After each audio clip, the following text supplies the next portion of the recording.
Guys, तो इस video में हम लोग एडी करंट लॉस को समझेंगे कि एडी करंट लॉस क्या होता है। एडी करंट लॉस कुछ नहीं होता है, ये हमारा कोर है और इसमें हमारी वाइंडिंग रहती है दोनों साइड से। ये इनपुट की वाइंडिंग है या आउटपुट की वाइंडिंग है, मतलब इसमें ऐसे-ऐसे वाइंडिंग है, इधर से जाएगा ऐसे निकल रहा, इधर से जाएगा ऐसे निकल रहा और फिर इधर से ऐसे ये वाइंडिंग आउटपुट की है।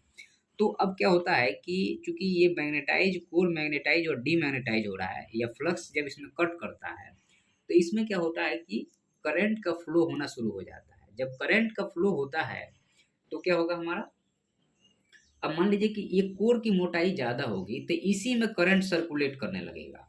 तो हम लोग क्या करते हैं कि मान लीजिए हमारा एक कोर ये है और बीच में ये लेमिनेशन लगा दिए और दूसरा कोर ये है, इसके बीच में हमारा ये व्हाइट कलर वाला जो है लेमिनेशन हो गया, ये कोर है हमारा लेमिनेशन हो गया।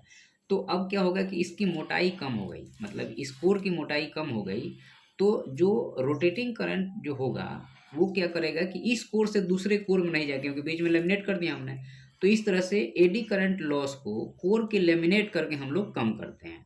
लेकिन अब इसको प्रैक्टिकली हम लोग समझने की कोशिश करेंगे कि एडी करंट होता है, ये तो आपने समझ लिया। अब जैसे मान लीजिए कहीं पे पानी का फ्लो है, तो जहाँ गहराई ज़्यादा होती है, नदियों में आप देख लेना, जहाँ गहराई ज़्यादा होगी वहाँ पे ऐसे-ऐसे बोंगड़ी बननी शुरू हो जाती है।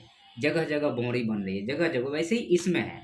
इसकी अगर मोटाई ज़्यादा होगी तो यहाँ पे भी करंट की बोंगड़ी बननी शुरू हो जाएगी, जगह-जगह पे करंट की बोंगड़ी बनेगी। तो जब करंट की बोंगड़ी बनेगी और ये मोटाई अगर ज़्यादा रहेगा तो बड़ी-बड़ी बोंगड़ियाँ बनेगी।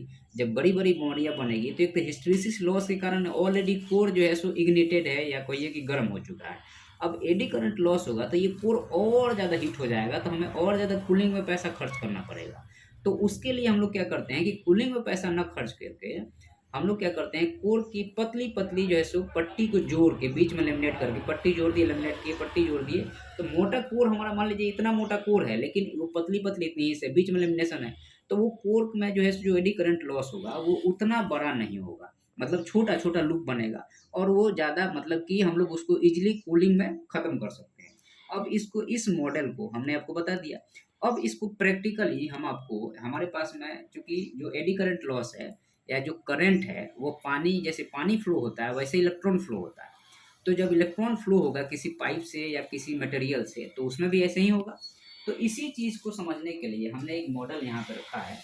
अब इसको आप ध्यान से देखिएगा तो आपको चीज़ें क्लियर हो जाएगी एक ही बार में। ये मान लीजिए कि हमारा ये फ्लो वाटर है या ये कहिए कि ये इलेक्ट्रॉन है। तो एडी करंट, चूँकि हमारा डीसी, चूँकि ट्रांसफार्मर डीसी सप्लाई नहीं है, एसी सप्लाई है, मूविंग है। तो एक बार ये नीचे जाएगा, एक बार ऊपर आएगा या एक बार ऐसे मूव करेगा, दूसरी बार ऐसे मूव करेगा। तो एडी करंट जो लॉस होता है वो कुछ ऐसे है, देखिएगा, ध्यान से देखिएगा, ये ऐसे मूव करेगा। तो ये जैसे-जैसे ये मूव करेगा इसमें, ये क्या करेगा, आप देखिएगा ध्यान से, तो ये जो है ये एडी करंट लॉस है। तो ये क्यों हो रहा है एडी ऐसे, चूँकि ये जो बोंगड़ी जो बन रही है, पानी की जो बोंगड़ी बन रही है, इसका कारण क्या है कि बाल्टी का एरिया बड़ा है। अब हम क्या करेंगे कि बाल्टी को बीच से ही काट देंगे और छोटा एरिया बना देंगे, तो इतनी बड़ी बोंगड़ी नहीं बनेगी, हमारी छोटी बोंगड़ी बनेगी। और जब छोटी बोंगड़ी बनेगी तो करंट का, हमारा फ्लो का जो एरिया है या फ्लो का जो लेंथ है वो घट गया, तो आई स्क्वायर आर लॉस भी घट जाएगा। तो इसी चीज़ को ये, अब जैसे मान लीजिए कि हमारा जो है सो अब की बार दूसरे डायरेक्शन में है, तो किसी जैसे मैग्नेटाइज डीमैग्नेटाइज हो रहा है, तो करंट का फ्लो जो है सो यहाँ पे ये स्पष्ट आपको दिख रहा है, ये दिख रहा है आपको। ये जितनी बड़ी बाउंड्री होगी हमारे सर्किट में उतना बड़ा लॉस होगा और उतना बड़ा आई स्क्वायर आर जो होगा, आई स्क्वायर आर होगा, और उतनी बड़ी हमारी लॉस होगी या कूलिंग में हमें और ज़्यादा पैसा खर्च करना पड़ेगा। तो उसके लिए हम लोग क्या करते हैं कि कोर को यहाँ से काट दिए, यहाँ से काट दिए, यहाँ से काट दिए और छोटा-छोटा बना दिए, तो ये बाउंड्री भी छोटी हो जाएगी और जब छोटी हो जाएगी तो आई स्क्वायर आर लॉस कम होगा और हमारा जो है सो सिस्टम बढ़िया से चलता रहेगा। ठीक है, ये वीडियो में हमारा इतना ही था। धन्यवाद।